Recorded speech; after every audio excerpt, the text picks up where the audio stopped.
que juzguemos a las personas por el color o por su orientación o por lo que come, por ejemplo, me parece algo muy triste.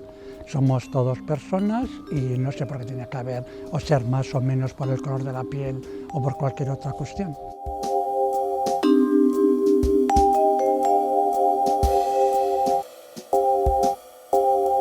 Me parece que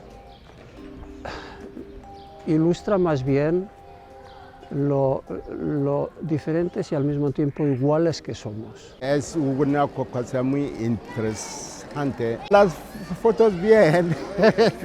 Nos desnudamos de cintura para arriba, pero estaba solo con ella en el habitáculo que habían puesto en el aula de cultura y me animó mucho. Yo soy así.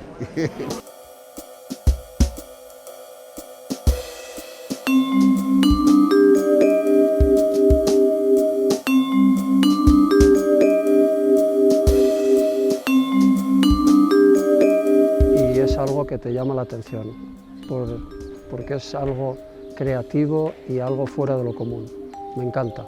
El final de ese proyecto sería si yo pudiera sentar los 7 billones, no, 7.000 millones de habitantes del planeta y que todos pensásemos sobre eso, ¿no? Creo que el mundo sería un poquito mejor. Entonces, yo siempre digo que lo que voy a dejar es el proyecto inacabado, porque no voy a ser capaz de retratar y proponer esa reflexión.